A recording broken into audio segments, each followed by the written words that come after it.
the International Space Station.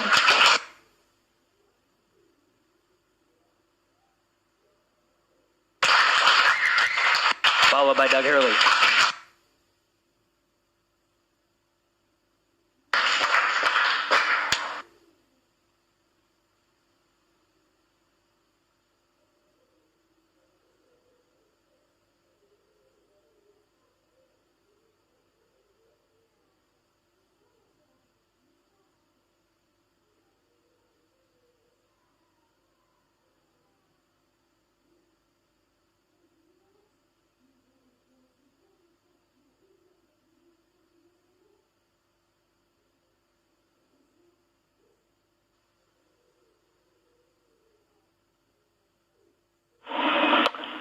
Station Houston, we see you, and it's a great-looking photograph. So thanks for that. Stand by one. We'll call you when we're ready for the event in the next few seconds. Got a whole bunch of very happy and grateful people making their way into MCC right now.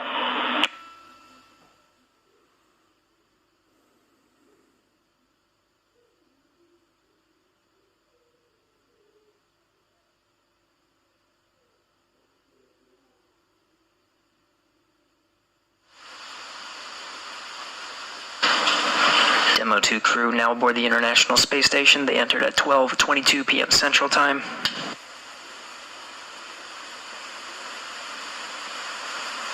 The station at the time was 262 statute miles over Turkmenistan. Crew all gathered in front of the cameras at the Node 2 forward end of the International Space Station. Just behind them is the hatchway to the Crew Dragon on this Demo 2 mission. We're standing by for a welcome ceremony. We'll have VIPs here in Mission Control Houston ready to greet the crew.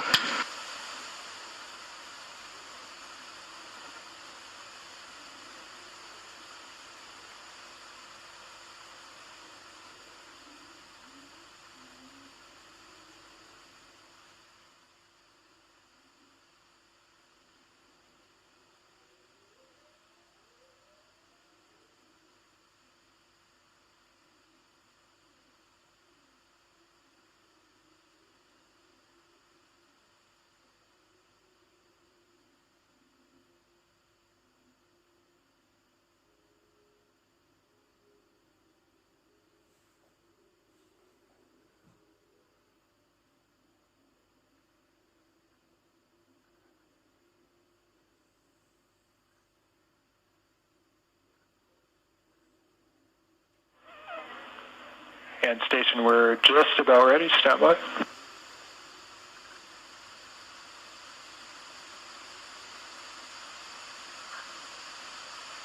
All right, station, it's Houston on Space Ground 2. Confirm that you are ready for the event.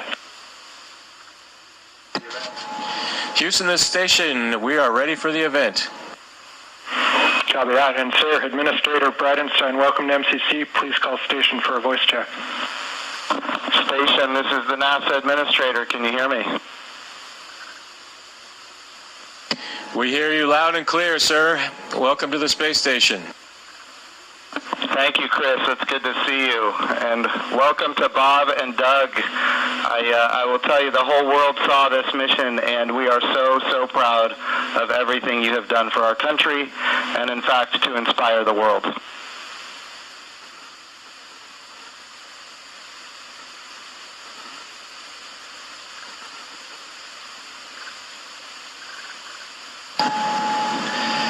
We sure appreciate that, sir. It's obviously been our honor to be just a small part of this. We have to give credit to SpaceX, the Commercial Crew Program, and of course NASA. It's great to get the United States back in the crewed launch business, and we're just really glad to be on board this magnificent complex. Well, we have some VIPs with us here, and I'm sure they have some questions that they'd like to ask you, but I have one of my own before I turn it over. And I just wanted to find out if you guys got any sleep on your way up there the last, I'd say, I get 19 hours. Did you guys get any sleep?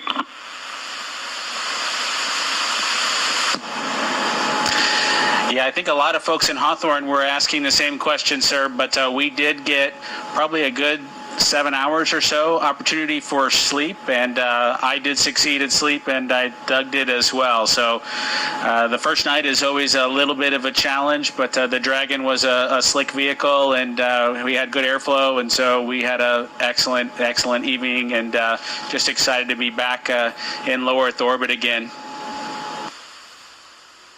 Amazing. Well, one of the people that is here with us today is Senator Ted Cruz, and of course he's a huge advocate of America's space program, and he's been somebody who has helped us so much as we transition from one administration to the next administration. And the reason missions like this can have success is because of continuity of purpose. And Senator Ted Cruz was a leader on a bill called the the NASA Transition Authorization Act. And because of that, we have had a lot of political support, and we're very grateful for his leadership. Senator Cruz, would you like to say a few words? Well, congratulations, gentlemen.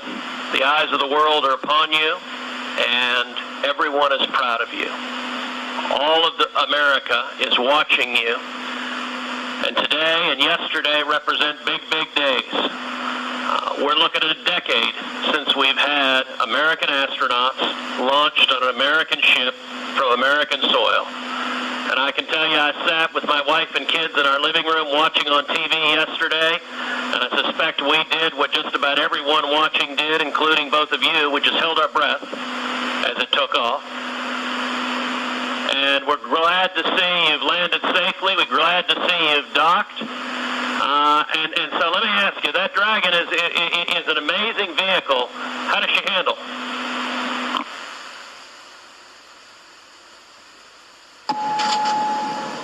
It flew just like it was supposed to. It was we had a couple opportunities to take it out for a spin, so to speak, once after we got into orbit last night, and again today about 20 minutes before we docked. And my compliments to the folks back at Hawthorne and SpaceX for how well it flew. It is exactly like the simulator, and we couldn't be happier about the performance of the vehicle. What do you guys hope to accomplish in your time on the International Space Station?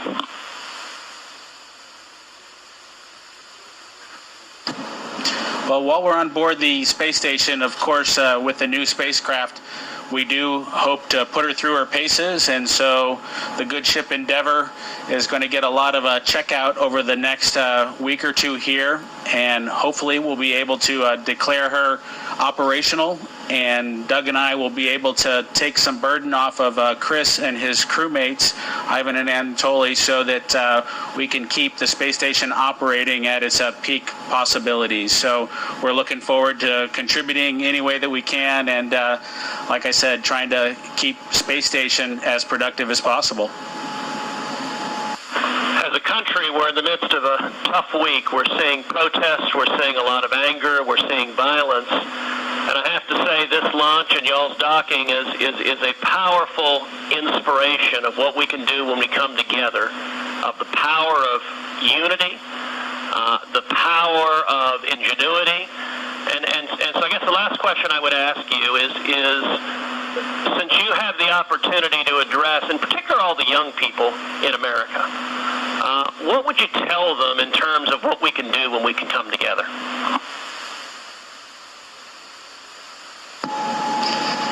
You know, that's a great question. 9 years ago, just about exactly 9 years ago, we docked with Atlantis on STS-135, the last flight of the Space Shuttle program, a 30-year program. And folks at SpaceX, folks at NASA, the Commercial Crew Program put their heads together and worked diligently year after year, making sacrifices, working hard. And then 9 years later, American launch capability was restored, and this is just one effort that we can show for the ages in this dark time that we've had over the past several months to kind of inspire, especially the young people in the United States, to reach for these lofty goals and work hard, and look what you can accomplish. Thank you, gentlemen. God bless you. Thank you, Senator Cruz. We have another very special guest here that represents the Johnson Space Center. And of course, it's my good friend from the House of Representatives, Dr. Brian Babin. And I want to be clear, he also was a big part of the NASA Transition Authorization Act, which gave us the continuity of purpose to make this happen today. So, gentlemen, here is Dr. Brian Babin from the state of Texas. Thank you. So great to be with you guys. I was at the launch yesterday. I just want to say a huge congratulations. And, there was a thunderstorm that blew in about 30 minutes or 45 minutes or so before liftoff. And it was in doubt there for a minute, but it was just an enormous achievement. I just want to say thank you for you guys. Really appreciate what you're doing for America, and the crew that's already been up there, Chris, and your two fellow Russians. To give you a great big thank you as well. I have a son who is a Navy SEAL, and I want to thank you for your service there too, Chris. And also, I would like to just see what I know you said that the craft, the Dragon, handled very well, but I want to see how it compares with the space shuttle. If one of you would address that, I would appreciate it.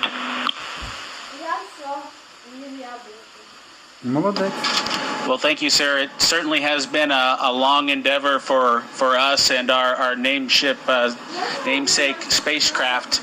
We're proud to have her on board the International Space Station after all that the teams around the country and across America have done to get us here today. As far as a comparison with the space shuttle, both Doug and I took a few minutes while we were accomplishing the approach and docking to, in our spare time, talk a little bit about it. We were surprised a little bit at how smooth things were off the pad. The space shuttle is a pretty rough ride heading into orbit with the solid rocket boosters. And our expectation was, as we continued with the flight into second stage, that things would basically get a lot smoother than the space shuttle did. But Dragon was huffing and puffing all the way into orbit, and we were definitely driving or riding a Dragon all the way up. And so it was not quite the same ride, the smooth ride, as the space shuttle was up to MECO. A little bit less G's, but a little bit more alive is probably the best way I would describe it. Anything else, Doug? No? Sounds good. Bob, what is MECO?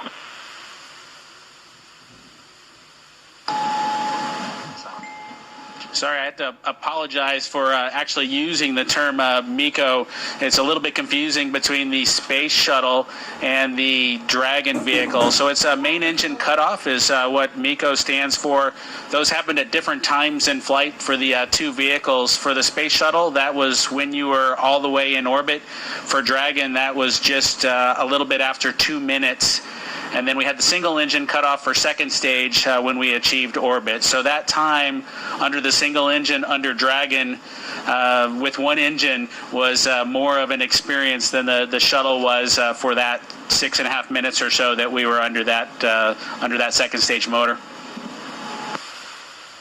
Well, I would just like to say, in fact, Doug, did you have something you wanted to add there? I met your mother and father yesterday, Doug, and great folks. They're very, very proud of their son.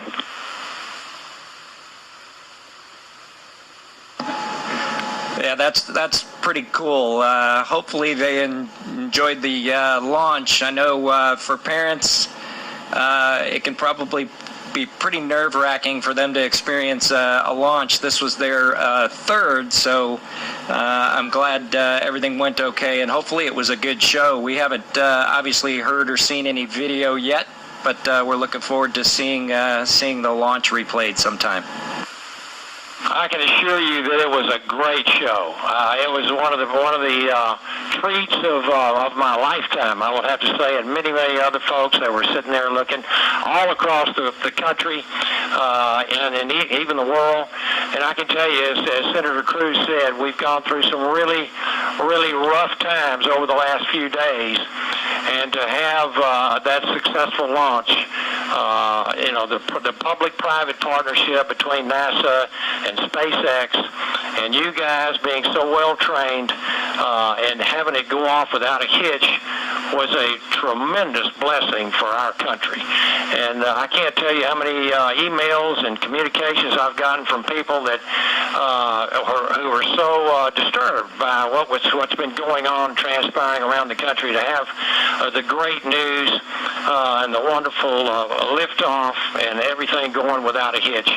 So I just want to say God bless both of you. Thank you so very much. Bless the rest of you folks up there as well. We thank our Russian partners.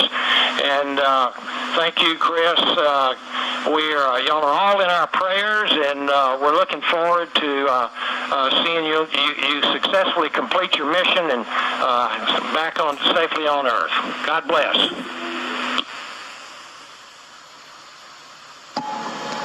Thank you very much.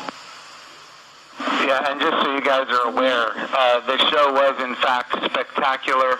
The ratings on NASA TV beat everyone else. Not just some of them, it beat all of them, and that includes... just so everybody is aware, the whole world saw this. It trended #1 on Twitter. It was the #1 thing talked about on social media in general. This was an amazing moment, and it represents a transition in how we do space flight from the United States of America. NASA is not going to purchase, own, and operate rockets and capsules the way we used to. We're going to partner with commercial industry for access to low Earth orbit, and those partnerships are going to enable our providers to get customers that are not NASA and drive down our costs. And we're going to have numerous providers that are competing on cost and innovation and safety. And we're going to have more access to low Earth orbit than ever before. And this business model, now that it's been proven on commercial resupply of the International Space Station, now commercial crew to the International Space Station, this model is going to apply, and I know Senator Cruz has this near and dear to him, when we go to the moon. And of course, when we go to the moon, it's going to be done because of the great people here at the Johnson Space Center and so many other centers across the United States of America. But when we go to the moon, we're going to land on the surface of the moon with commercial landers. And of course, we're very proud of the Commercial Lunar Payload Services Program being managed right here out of the Johnson Space Center as well, so that we can take small payloads to the surface of the moon. And all of this is leading up to an amazing day where we have humans living and working for long periods of time on the surface of the moon, but doing it with a purpose, and that purpose, of course, is to go to Mars. Humanity is going to explore more and be able to go further than ever before because of the public-private partnerships. We all know that if the government is creating the demand and the government is creating the supply, we will always be limited. But when we have partners that are interested in exploring commercially and doing the things that are necessary, to get capital investment, then we're all going to end up better. So I want to just say the whole world saw this. This is a new era in human space flight, and we are so grateful for the service of not just our 2 astronauts that embarked on this mission, but the 100,000 plus people that participate in it, in this mission.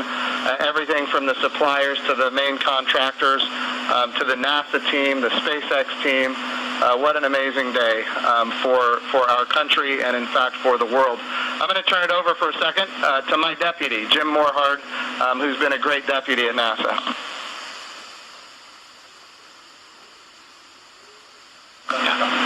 Gentlemen, congratulations.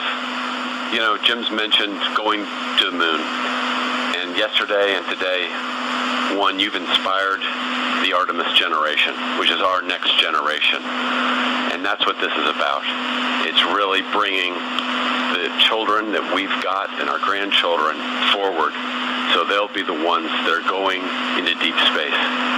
This is the dawn of a new era, and we just thank you for being at the beginning of it. Thank you so much.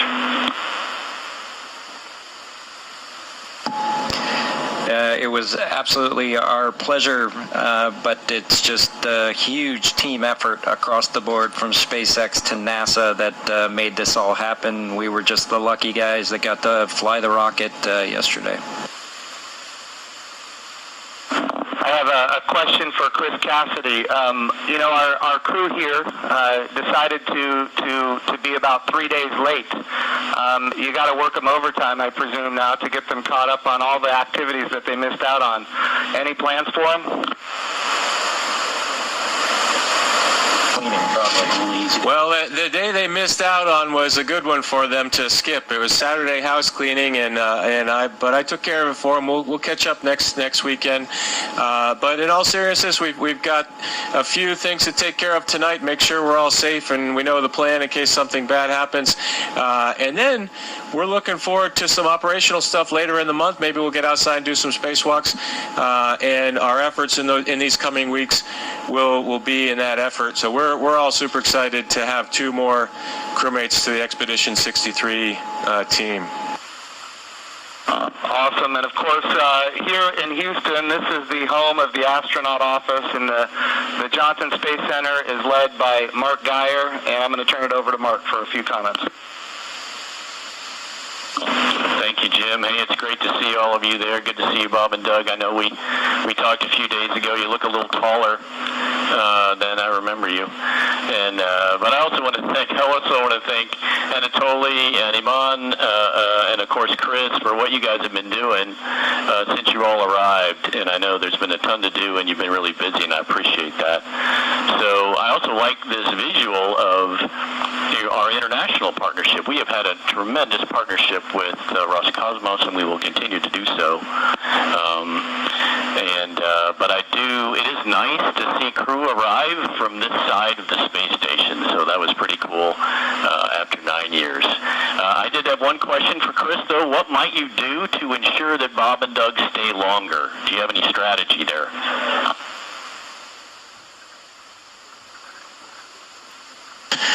Well, we'll slow down the rate of which I'm eating food, and maybe we can stretch out our consumables a little bit. But that's a great question. We'll have to come up with some conniving scheme here in the next few days. All right, thank you. Thanks, guys. Look forward to greeting the 3 of you eventually back in Ellington after your work is complete. Thank you.